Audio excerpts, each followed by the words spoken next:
नमस्ते, आप सभी लोगों का मेरे YouTube चैनल गुरुकुलम में हार्दिक स्वागत है। इस वीडियो में हम समझते हैं कि रीजनिंग किसे कहते हैं और रीजनिंग में हम लोग पढ़ते क्या क्या हैं।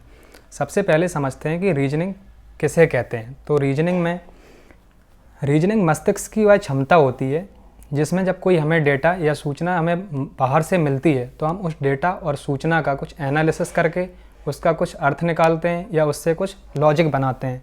जैसे समझते हैं कोई एक सीरीज़ दी गई है, ऐसे 2, 4, 6, 8, 10 और इसके हमें अगला पद पता करना है। तो मस्तिष्क इससे कुछ लॉजिक बनाएगा कि इन पदों में 2-2 का अंतर है, सभी में 2-2 ऐड हो रहे हैं, तो हम लास्ट वाले पद में भी 2 ऐड कर देंगे और हमें संख्या पता चल जाएगी कितनी, 12। तो इससे हमने समझा कि रीजनिंग हम किसे कहते हैं। और अब हम समझते हैं कि रीजनिंग में हम लोग पढ़ते क्या क्या हैं। तो सबसे पहले समझते हैं कि रीजनिंग के टाइप कितने हैं। सबसे पहले वर्बल रीजनिंग होती है, उसके बाद नॉन वर्बल। वर्बल को हम कहते हैं हिंदी में मौखिक और इसे कहते हैं अमौखिक। अब हम समझते हैं कि इसमें पढ़ेंगे क्या क्या। तो सबसे पहले समझते हैं कि नॉन वर्बल में हम क्या पढ़ेंगे। तो नॉन वर्बल में होती हैं जैसे कुछ फिगर हैं। फिगर मतलब कोई चित्र बना हुआ है, उसको हमें काउंट करना है। जैसे मान लो कोई हमने ये त्रिभुज बनाया और इसके चारों ओर तीनों कोनों को इसको हमने वृत्त से ढक दिया और अब हम इसमें कुछ और ऐड कर देते हैं इस तरह से। तो अब हम इसमें पूछेंगे कि बताओ इसमें त्रिभुजों की संख्या कितनी है। तो इस तरह से ये काउंटिंग के सवाल होते हैं, हम आगे पढ़ेंगे इनको भी। फिगर काउंटिंग के बाद नॉन वर्बल में हम लोग पढ़ते हैं सीरीज मान लो कोई चित्र बने हुए होते हैं, उसमें कुछ बदल रहा होता है। जैसे मान लो हमने यहाँ पे बनाया और हमने ऐसे कोई साइन ले लिया। अब हमने देखा कि दूसरे चित्र में ये इस साइड हो गया नीचे को, तीसरे चित्र में इस साइड हो गया ऊपर को। तो ऐसे ही मान लो कोई आगे वाला चित्र पूछा, तो ये सीरीज होती है जिसको हम चित्र के माध्यम से सॉल्व करते हैं कि इस सीरीज में आगे आने वाला पद कौन सा होगा। तो इसके बाद नॉन वर्बल में आती है, सीरीज के बाद आता है तुम्हारा मिरर इमेज आता है और वाटर इमेज आता है, जिसमें हम पता करते हैं कि कोई एक इमेज दी गई है, उसमें सवाल पूछते हैं कि इसकी वाटर इमेज या फिर इसकी मिरर इमेज क्या होगी। तो ये हो गया। अब इसके बाद हम पढ़ेंगे वर्बल रीजनिंग। वर्बल रीजनिंग में सबसे पहले हम देखेंगे कि वर्बल रीजनिंग में क्या क्या आता है। बेसिक यानी कि सामान्य जो रीजनिंग होती है, बेसिक रीजनिंग, उसमें हम क्या पढ़ेंगे। सबसे पहले आता है अल्फ़ाबेटिक सेक्शन। अल्फ़ाबेटिक सेक्शन में ए से लेके जेड तक के जो पद होते हैं इंग्लिश वर्णमाला में, अंग्रेजी वर्णमाला के ये 26 होते हैं। तो इनके आधार पे कुछ क्वेश्चंस बनते हैं, तो इसको हम अल्फ़ाबेटिक सेक्शन में रखते हैं। अब इसमें कैसे कैसे क्वेश्चन बनते हैं तो उनको समझते हैं एक बार। जैसे मान लो पूछ लिया कि ए के दायां छठवां पद कौन सा है, ऐसी कुछ इस तरह के बनते हैं। कोई सीरीज बना दी, ठीक है। अब सीरीज बना दी, मान लो ऐसे बना दिया ABC DEF। अब इसमें पूछा कि अगली 3 पद कौन से होंगे। तो इस तरह से कुछ क्वेश्चन इसमें बनते हैं। और इसमें आता है कोडिंग डिकोडिंग। कोडिंग डिकोडिंग में क्या होता है कि मान लो हमने ऐसे लिख दिया अजय लिखा और इसको कुछ कोड भाषा में हमने यहाँ पे कुछ भी लिख दिया। अब ऐसे ही अगला पद होगा और उससे पूछेंगे कि अजय को अगर ये लिखा गया है तो अगला जो पद होगा उसको हम क्या लिख सकते हैं। तो ये कुछ अल्फ़ाबेटिक सेक्शन होते हैं जिसमें हम अल्फ़ाबेट से रिलेटेड, अंग्रेजी वर्णमाला से रिलेटेड रीजनिंग के क्वेश्चंस सॉल्व करेंगे, ठीक है। अल्फ़ाबेटिक सेक्शन के बाद हम पढ़ेंगे डायरेक्शन। डायरेक्शन मतलब दिशा।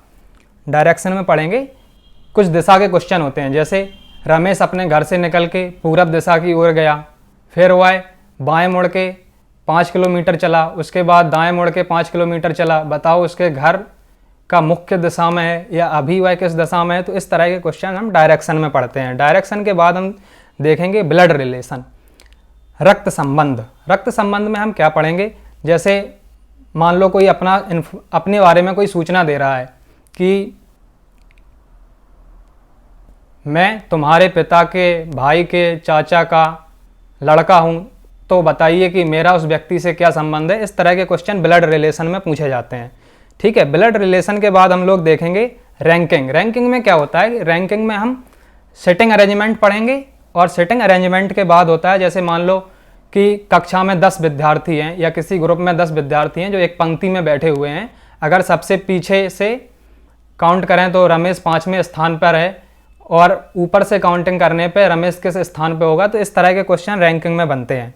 और रैंकिंग के बाद हम पढ़ेंगे क्यूब। क्यूब मतलब घनाभ होता है। जैसे मान लो हमने कोई घन बनाया, ये हमारा क्यूब है। अब इसमें क्वेश्चन बनेगा कि मान लो क्यूब को हमने बराबर बराबर भागों में काटा। मान लो इसकी भुजाई ये 4 सेंटीमीटर की है और हमने इसमें 4 कट लगाए 1-1 सेंटीमीटर की दूरी पर। तो अब ऐसे क्वेश्चन बनेंगे कि बताओ अब इसमें कितने क्यूब बनेंगे या क्यूब की टोटल संख्या, छोटे क्यूबों की टोटल संख्या क्या होगी। तो इस तरह के क्वेश्चन क्यूब में बनते हैं। क्यूब के बाद हम देखेंगे क्या आता है डाइस। डाइस मतलब पासा, जो हम सांप सीढ़ी खेलते हैं ना, तो उसमें जो पासा होता है उसी को पढ़ेंगे यहाँ पे। उसमें कितने फलक होते हैं, 6 फलक होते हैं।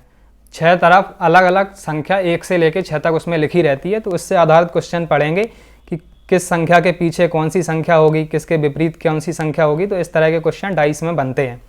अब हम डाइस से आगे बढ़ेंगे और डाइस से आगे बढ़ने पर हम देखेंगे कैलेंडर। कैलेंडर में किस तरह के क्वेश्चन बनते हैं।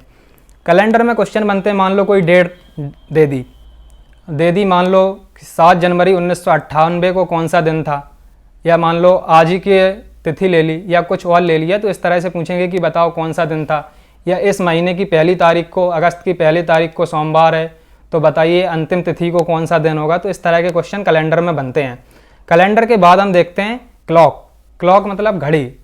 घड़ी की दोनों सुइयाँ कितना, 9 बजे कितने डिग्री का कोण बनाएंगी, 10 बजे कितने डिग्री का कोण बनाएंगी। दोनों सुइयाँ मिनट की और घंटे की सुई एक दूसरे के विपरीत कब होगी, 180 डिग्री का कोण कब बनाएगी। तो इस तरह के क्वेश्चन क्लॉक में बनते हैं। क्लॉक के बाद हम देखेंगे वेन डायग्राम। वेन डायग्राम में क्या होता है, देखो मान लो इस तरह के इसमें क्वेश्चन रहते हैं। मान लो ये स्टूडेंट हैं और इसमें से ये हिस्ट्री के स्टूडेंट हैं। मान लो यहाँ पे 15 हैं, यहाँ पे हिस्ट्री के मान लो 10 स्टूडेंट हैं, ये हिस्ट्री के स्टूडेंट हैं, ठीक है। तो अब इसमें ऐसे क्वेश्चन बनेंगे कि बताओ ऐसे कितने, सभी स्टूडेंट में कुल कितने ऐसे स्टूडेंट हैं जो हिस्ट्री के हैं। या मान लो यहाँ हिस्ट्री ना लिख के यहाँ पे कुछ और लिख लेते हैं, यहाँ पे लिख लेते हैं कि जो 15 स्टूडेंट हैं इसमें से ये पॉलिटिक्स में हैं। तो पूछेंगे कि पॉलिटिक्स में बताओ कुल कितने स्टूडेंट हैं, है ना। कुल राजनेताओं में कुल कितने राजनेता ऐसे हैं जो विद्यार्थी भी हैं। तो इस तरह के क्वेश्चन वेन डायग्राम में बनते हैं। इसको भी हम देखेंगे कि वेन डायग्राम को कैसे सॉल्व करते हैं, ठीक है। वेन डायग्राम के बाद हम देखेंगे कि इसमें अब बेसिक रीजनिंग खत्म हो गई। अब हम देखेंगे कि लॉजिकल पार्ट होता है कुछ। इसमें कुछ डेटा दिया जाता है जिसमें हम कि ऐसे मान लो कुछ स्टेटमेंट दिए गए हैं। जैसे मान लो कि सभी कुत्ते बिल्ली हैं, तो अब उससे कुछ कंक्लूजन निकालने होते हैं, कुछ निष्कर्ष निकालने होते हैं। तो इस तरह के क्वेश्चन इसमें बनते हैं लॉजिकल रीजनिंग में। इसके बाद आता है statement and course of action. इसमें क्या होता है कि मान लो कुछ स्टेटमेंट दिए गए, अब तुमसे पूछेंगे कि बताओ अब तुम कौन सा निर्णय लोगे, तुम्हारा निर्णय इस परिस्थिति में कौन सा होगा। तो इस तरह के क्वेश्चन रीजनिंग में बनते हैं। इसके बाद होता है स्टेटमेंट एंड कंडीशन। इसमें कुछ शर्तें दी गई होती हैं और कुछ स्टेटमेंट दिए गए होते हैं। फिर तुमसे पूछेंगे कि बताओ दी गई शर्तों में कौन से स्टेटमेंट सही बैठेंगे या उनको सही तरीके से हम सॉल्व कर सकते हैं। तो